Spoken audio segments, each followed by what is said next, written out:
আসসালামু আলাইকুম এভরিওয়ান, ফেলে আসা ভালোবাসা গল্পের 43 নম্বর পার্ট। তার বেশি কথা না বলে চলুন গল্প শুরু করে দেই। সকাল থেকে রোদ তার ভারী উত্তাপ ছড়িয়ে রাখলেও সময় করতে তা তলিয়ে গিয়েছে বর্ষণের আগ মুহূর্তে সেই স্নিগ্ধ হাওয়ার। আকাশে ভেসে বেড়ানো শুভ্ররাঙা তুলতুলে কাদম্বিত দল মুখ লুকিয়েছে কালো আস্তরণের আড়ালে। দমকা হাওয়া বইছে বেগতিক, মন জুড়িয়ে যাওয়া এই বাতাস। দূরের বিশাল গাছগুলো হেলে দুলে পড়তে উঠছে এদিক সেদিক। তাল সামলানো যেন দায়, অভ্যক্তার বুক চিরে উত্তপ্ত প্রকৃতি আজ সজীবতা দান করতে উদ্বুদ্ধ হয়েছে। সময় গড়িয়ে পড়েছে বিকেল আর দুপুরে মাঝামাঝিতে। ড্রয়িং রুমের সোফায় নীরব নিস্তবতা মুখে চাপিয়ে বসে আছে মিসেস সাবিনা এবং সাবরিনা। পাশে ব্যাগপত্র সমেত দাঁড়িয়েছে তাহমিনা, মুখে তার ফুটে উঠেছে বিষণ্ণতা। নাই বা উঠবে কেন, সে কখন থেকে দুই ভাইয়ের বউকে বুঝিয়ে বুঝিয়ে হাঁপিয়ে উঠেছেন। ওনার চলে যাওয়ার কারণটা মোটেও আদ্রে এমন ব্যবহারে নয়, কিন্তু তারা শুনতে নারাজ। একইভাবে গা ধরে বসে আছেন এটাই কারণ। এরই মাঝে সিঁড়ি বেয়ে নেমে আসে দাঁড়ালো প্রিয়া আর ভূমি। বোনকে শক্ত করে এক পাশ থেকে জড়িয়ে ধরে আছে, মুখ কানা কাদা কাদা করে ঘ্যান ঘ্যান করে চলেছে। যখন থেকে জানতে পেরেছে আজই ভূমিদের চলে যেতে হবে। সাবিনা ননদের দিকে অসহায় বেদনাদায়ক দৃষ্টিতে তাকিয়ে ভেজা কণ্ঠেই বলে, তুমি আমার ছেলেটার কথায় কষ্ট পেয়ে এভাবে চলে যাচ্ছ।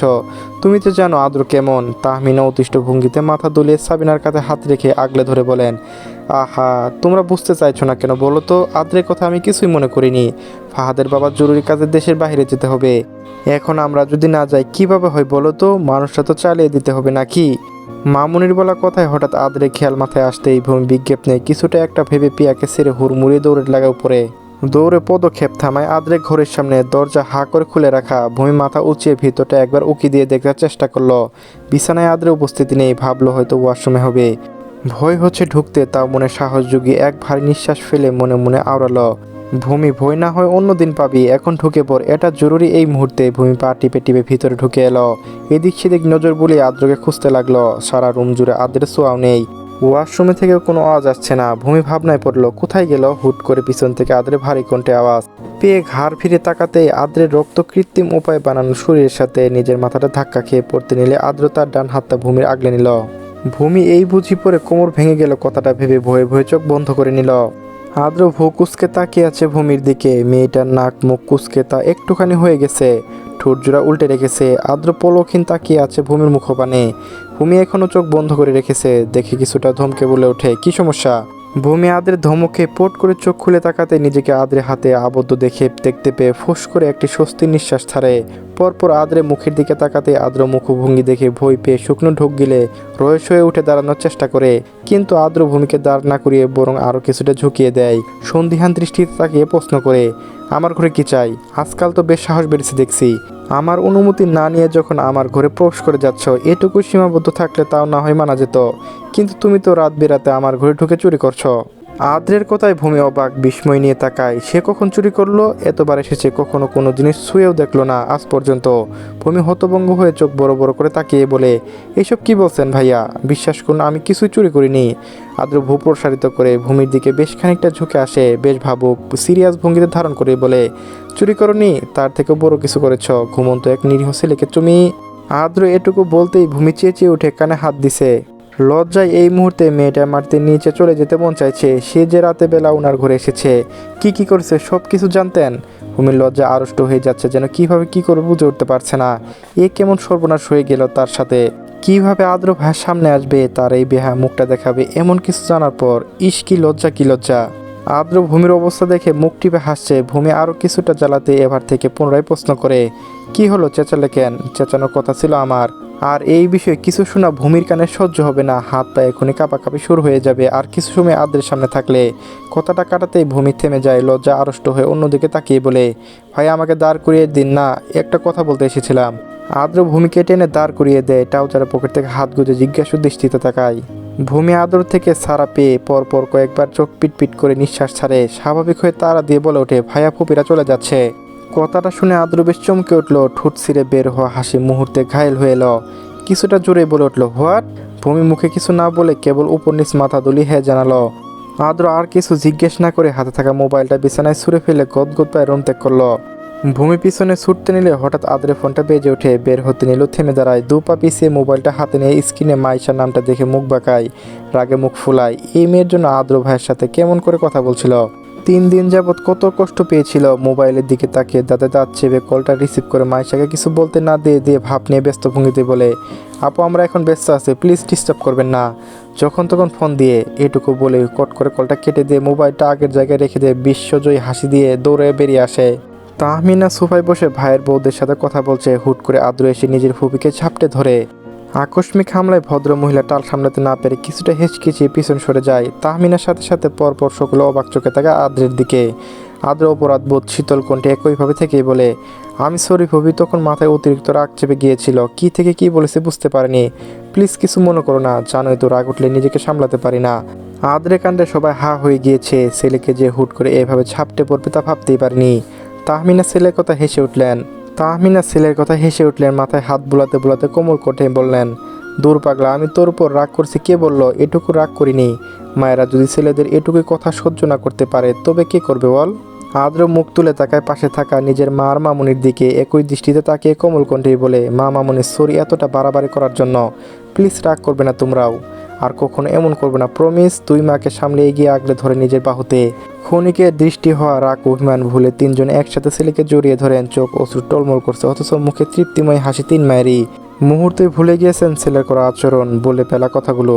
পাশে দাঁড়িয়ে তিন বোন কোমল চাহনিতে তাকিয়ে আছে, ভূমি মুগ্ধ হয়ে দেখছে তার মানুষটাকে। একটু রাগে হলেও তার কোনো আফসোস নেই এই মানুষটাকে ভালোবেসে। ভূমি বিড়বিড় করে আনমনে আওড়ালো, আদ্র ভাইয়া আপনাতেই বিভোর আমি, আপনাতেই শেষ, আপনিহীন এই জীবনে নেই কোনো আবেশ।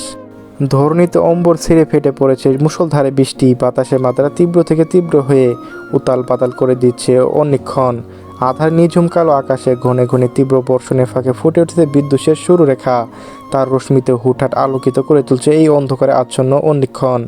কর্কশ শব্দে কান ফাটানো বজ্রপাতের ধ্বনিতে বিদৃশ্য হয়ে উঠেছে চারিপাশ। সেই বিকেল 5টার পর থেকে শুরু হওয়া তুমুল বৃষ্টি থামার রেশ মাত্র নিচ্ছে না।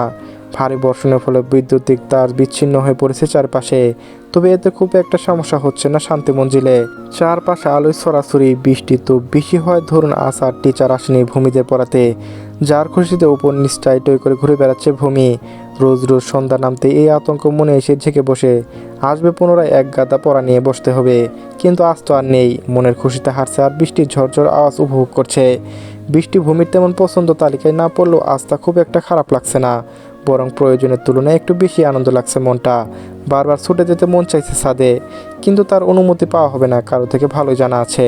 সন্ধ্যা পার হতেই দুজা ব্যস্ত হয়েছেন কিচেনে। বৃষ্টির মাঝে পকোড়া খাওয়া মজাটাই আলাদা, সেখানে আটা তো ছেলে প্রিয় জিনিস, না বানালে নয়। দুই যা গল্প করতে করতে নিজেদের কাজ করতে ব্যস্ত। রান্নাঘর থেকে কিছু সুন্দর গন্ধ পেয়ে ভূমির এসে দাঁড়ায় দরজার সামনে। কিছু সময় দাঁড়িয়ে দাঁড়িয়ে তীক্ষ্ণ দৃষ্টিতে তাকিয়ে দেখতে লাগলো মার মামুনির কাজ। হুট করে মনের মাঝে ইচ্ছের প্রজাপতিরা ডানা ছাপটালো, সে যদি আদ্র ভাইয়ের জন্য নিজের হাতে বানিয়ে তা সুন্দর করে পরিবেশন করে ওনার জন্য নিয়ে যায় তাহলে নিশ্চয়ই খুশি হবেন। আর সাথে তখনের এমন করে কথা বলার জন্য সরিয়ে বলে নেওয়া যাবে, যেমন ভাবনা তেমন কাজ। মাকে বলে নিশ্চিত চোখ রাগানো খেতে হবে, সাথে এক গাদা বকাও তো ফ্রিতে দিয়েই দিবে। তাই ধীর পা পেলে এগিয়ে দাঁড়ালো মামুনির পাশে।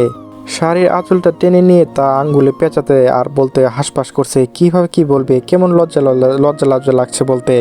জীবনে কোনোদিন আশেপাশে আসেনি, আজ হুট করে একটা কথা বলার নির্দ্বিধায় বলে দিতে পারবে নাকি। সাবরিনা মেয়েকে পড়া ফেলে কিচেনে এসে দাঁড়িয়ে থাকতে দেখে ভুক উস্কা তাকালো, ধমকের সুরে জিজ্ঞেস করলো, তুই না পড়বি, এখানে কেন দাঁড়িয়ে আছিস। ভূমি মায়ের দিকে তাকিয়ে বোকা হাসলো। মায়ের প্রশ্নের উত্তর না দিয়ে মামুনির দিকে তাকিয়ে আহ্লাদি কণ্ঠে বলে ওঠে, ও মামুনি আমি বানাবো তোমাদের সাথে। সাবিনা হাতে স্টিলের স্টেনার দিয়ে পাকোড়াগুলো এদিক সেদিক নাড়াতে নাড়াতে হাসি মুখে তাকালো মেয়ের দিকে। পরপর চোখ আগে জায়গায় রেখে বলেন, মেয়ে কি বলে, তুই কি পারবি। তেলের জিনিস বেশ সাবধানে করতে হয়, রান্নার বিষয়ে তোর কোনো অভিজ্ঞতাই নেই মা। ভূমি সে তো শুনতে নারাজ, নাচর বান্দার মতো দের ধরেছে, সে পারবে। মেয়ের এমন ঘ্যান ঘ্যান করা দেখে সাবিনা অতিষ্ঠ হয়ে বললেন, দাও বা শিখাও দরকার আছে, কয়দিন পর বিয়ে দিলে পরের বাড়িতে গেলে এসব করা লাগবে নাকি। ভূমির কপাল কুচকালো মায়ের কথা শুনে, মুখ ফুলিয়ে গম্ভীরতা করেই বলে, আমি পরের বাড়ি যাব কোন দুঃখে, আমি তো সারা জীবন এই বাড়িতে থাকবো, তাই না মামুনি বলো। আর তোমাদের হাতের মজা মজা রান্না সারা জীবন খাবো। সাবিনা সিরিয়াস ভঙ্গিতে শান্ত কণ্ঠে বললেন, আমরা কি আর সারা জীবন থাকবো বল। বয়স হয়েছে, আজ আছি কাল না হয় থাকতেই পারি। মামুনির কথা শুনে ভূমি মুখ ভার করলো। মায়েরা থাকবে না কথাটা যেন বুকের ভিতর সেট করে উঠলো। কষ্টে বুকটা মুচড়ে উঠলো, কাঁদো কাঁদো মুখ করে ধরা করাই বলল, তোমরা আমাকে ইমোশনাল করছো কেন, এত সুন্দর একটা মুডে আছি। দুই মাকে পিছন থেকে একসাথে জড়িয়ে ধরে হেসে বলে, তোমরা কোথাও যাবে না, যতদিন আমি থাকবো ততদিন তোমাদেরও থাকতে হবে। আমি কিছু জানি না, আমি বানাবো আর কোনো কথা না। এই বলে পাশে কিচেন থেকে হাত ধুয়ে মৌনিকে সাইড করে চিংড়ি মাছের পাকোড়া ভাজতে রোল থেকে কিছুটা হাতে তুলে নেয়। সাবিনা মেয়ের জেদে হার মানে আর কিছু না বলে শিখিয়ে দিতে থাকে কিভাবে ধরতে হবে, কিভাবে দিতে হবে। ভূমি কাপা হাতে এগিয়ে এক এক করে বেশ কয়টা তেলে ছেড়ে দেয়। সবগুলো ডুবে তেলে ছেড়ে উৎফুল্ল চোখে সেদিকে তাকিয়ে এঁটো দিয়ে দু হাতে তালি দিয়ে শব্দ করে হেসে ওঠে। ভাব নিয়ে বলে, দেখো তো আমাকে কতটা আকর্মা ভাবো, ততটাও মোটে না আমি। মেয়ের সামান্য এই বিষয়ে এতটা খুশি দুই মা একসাথে হেসে উঠলেন। স্টাডি রুমে বসে বইয়ে মুখ গুজে পড়তে ব্যস্ত আদ্রি সামনে চেয়ারটায় দুপা সমানভাবে তুলে বেশ মনোযোগ দিয়ে পড়ছে। নিজের ঘর থেকে আদ্র মোবাইল টিপতে টিপতে সিঁড়ি বেয়ে নিচে নেমে সোজা স্টাডি রুমের সামনে এসে দাঁড়ায়। একা বোনকে পড়ার টেবিলে দেখে ভূ কিঞ্চিত কুঁচকে আসে। শক্ত কণ্ঠে বোনের উদ্দেশ্যে প্রশ্ন করে, তুই একা কেন, ওই মেয়েটা কোথায়? আকস্মিক পড়ায় ডুবে থাকা আদ্রি ভাইয়ের আওয়াজ পেয়ে হেঁচকিচিয়ে ওঠে। সামনে চেয়ারে উঠিয়ে রাখা পা দুটি সরিয়ে নিচে ফেলে দাঁড়ায়। ভয় পেয়ে আমতা আমতা করে বলে, ভূমি মনে হয় কিচেনে। এই অসময়ে ভূমি কিচেনে কথাটা ভেবে আদ্র অবাক হয়ে তাকায়। মেজাজটা খারাপ হয়ে যায় না পরে বেশি পাকনামোর জন্য।